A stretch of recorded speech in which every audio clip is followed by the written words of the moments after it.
Bali ayan nga pala yung alaga natin na si Nogsu. Siya nga pala yung aso na naligaw dito sa lugar namin. Kaya ito, tawagin natin siya.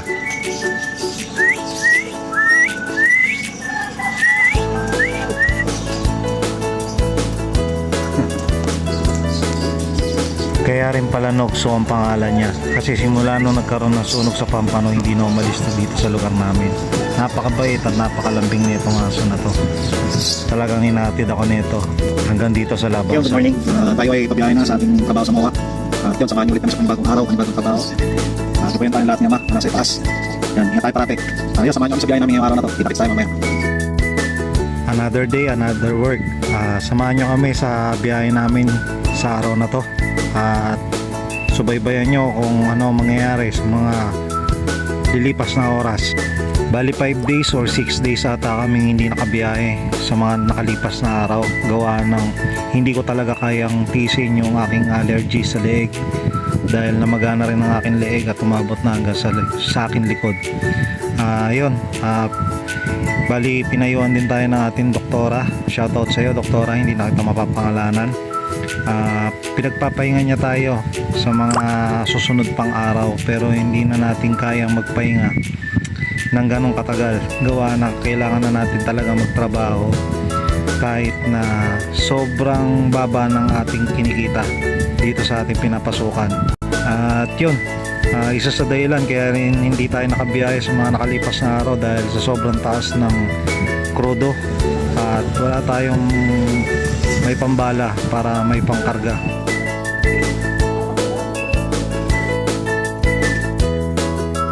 Sabi?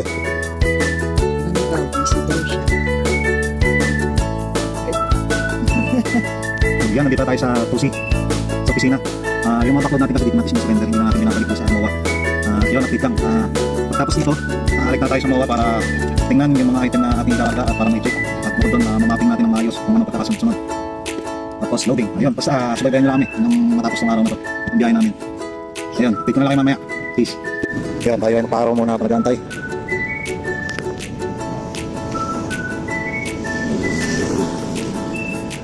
Wala tayong magawa. Sige natin itong araw, akong umaga. So mamaya, sobrang init na ito. Hindi natin kaya.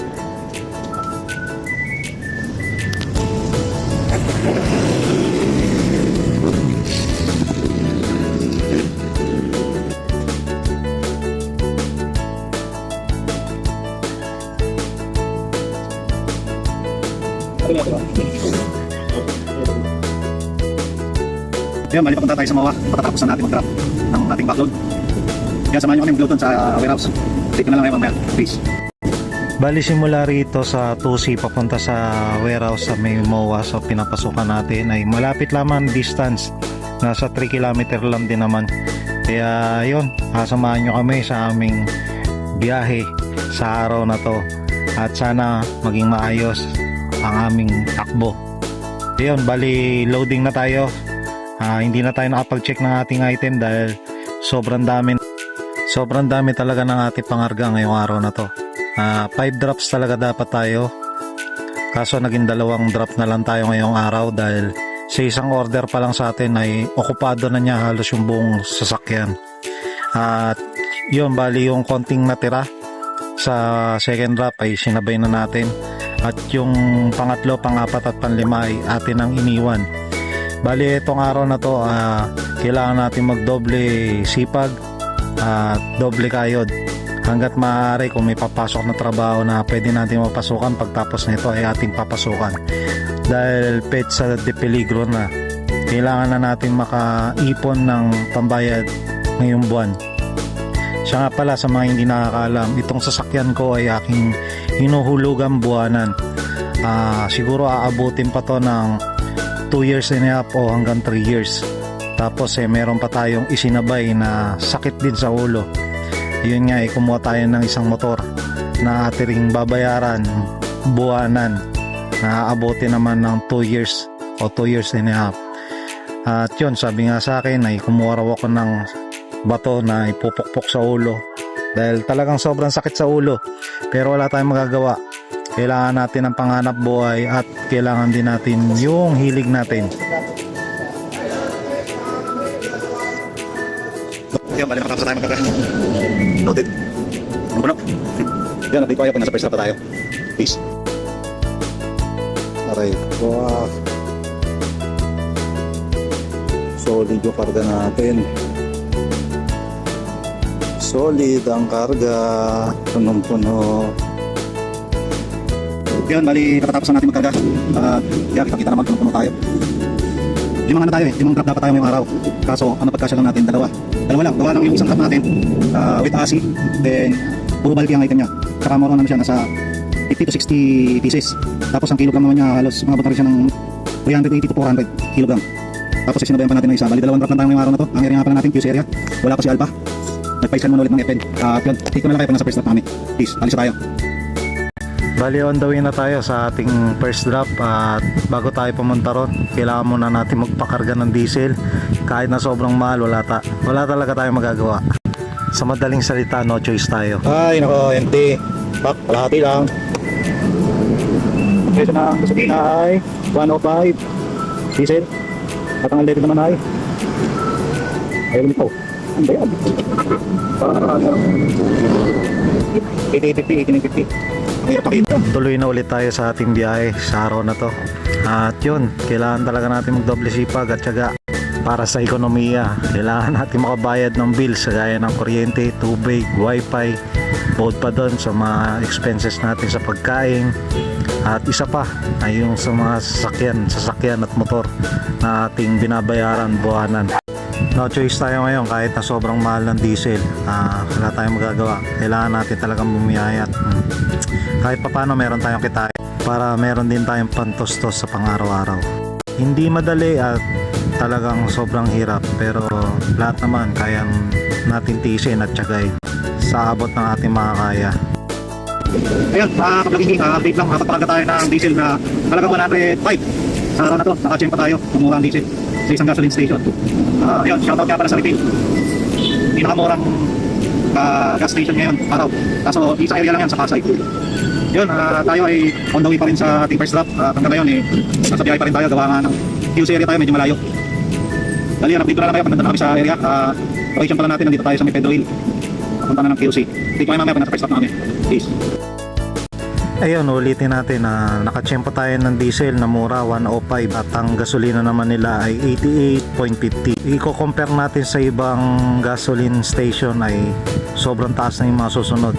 Nasa 126 top ang diesel at ang susunod naman ay 89 ang gasoline. Tapos sa pinakamahal o pinakamataas na gasoline station ay umaabot sila ng 133 hanggang 140 ang diesel at ang gasoline naman ay umaabot naman ng 100 hanggang 109. Siya pala, doktora, pasensya na po ulit at ako'y pasaway. Hindi ko sinunod ang payo mo na magpahinga ako kasi nakaramdam ako ng ginawa sa 2 araw na prescribe mo sa akin na gamot. Hopefully na maging maayos at magtuloy-tuloy na ang aking paggaling. Maraming salamat po, doktora. At yun, sa mga kapwa ko naghahanap buhay din dyan na meron na iniinda, huwag kayong magdalawang isip na magpa-check up at huwag nyo nang tiisin dahil baka magaya kayo sa akin kung kailan malala tsaka lang nagpatingin. At ngayon ako'y nahihirapan at kailangan kong maghanap buhay ngayon kahit na may iniinda. At ang naging trigger nga pala ng aking allergy ay sa sobrang stress, pagod at yun, kasi hindi naman natin maiiwasan yan lalo sa ganitong hanap buhay ko. Hindi talaga madali yung ganitong hanap buhay.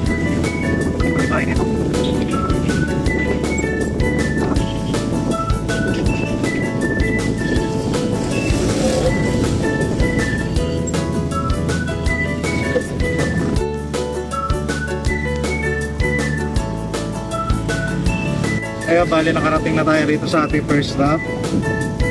Domingue Street, Quezon City. Ayun, waiting na si Alvaro sa may-ari. Tinatawag niya nandito sa gate. Tapos ito, dropping, then proceed na tayo sa ating second drop. Yung second drop natin, bali yun na rin ang last drop natin. Gawa na marami tayong karga at lalaki.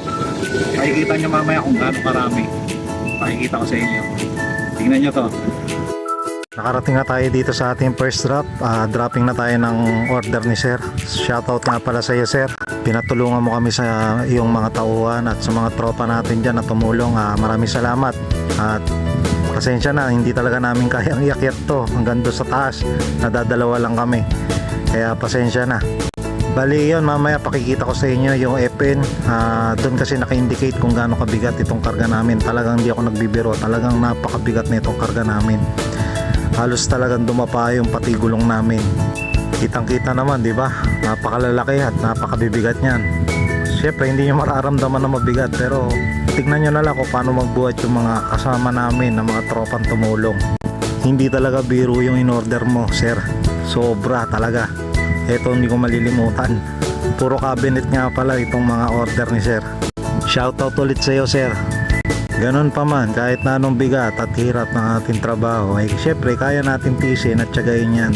Dahil kailangan natin maghanap buhay at ito lang naman ang trabaho na alam natin. Pwede tayong dumayeng pero hindi tayo pwedeng umayaw. Yan na lang. Yan, lalaki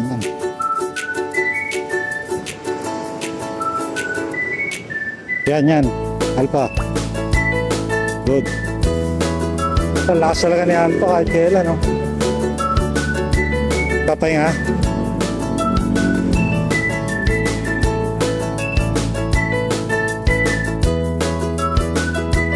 Ayan, ganyan karami ang na natin trap. Madugo. Sobrang dugo. First trap pa lang yan. Tapos ang second trap natin, ito na lang. Halos lahat ng karga natin dito. Dito ibinaba. Ayan, yan na lang ang natira. Second drop. Ito, pansinin nyo kung ilang kilo.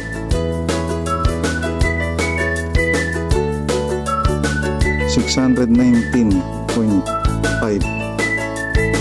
kilogram.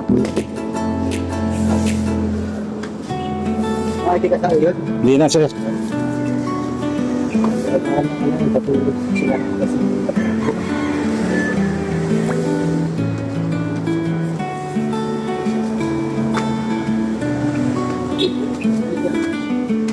Yan si Alpha, napakasipag.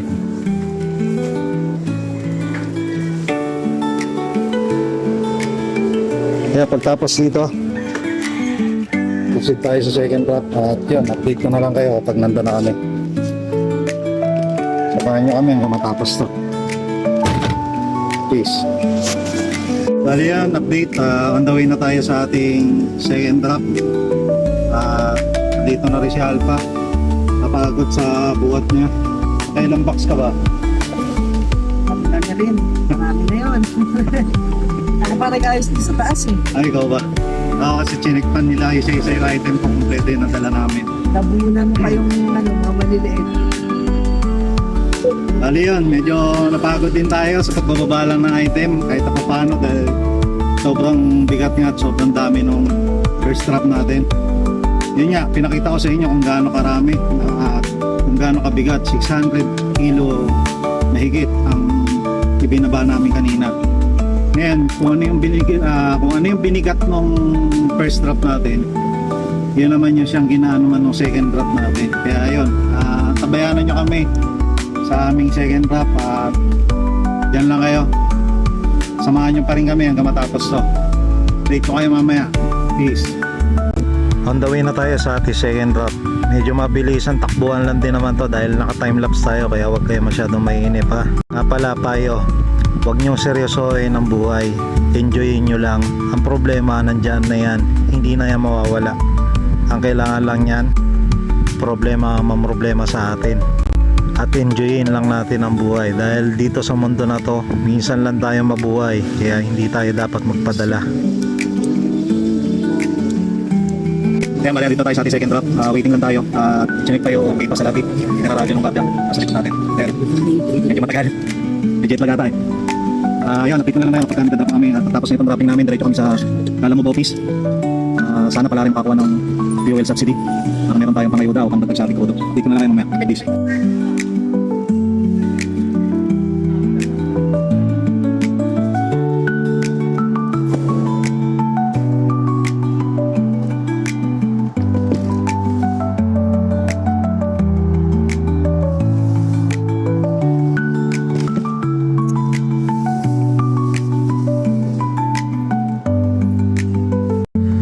yun, sad to say hindi tayo umabot sa registration ng fuel subsidy ni Lalamove.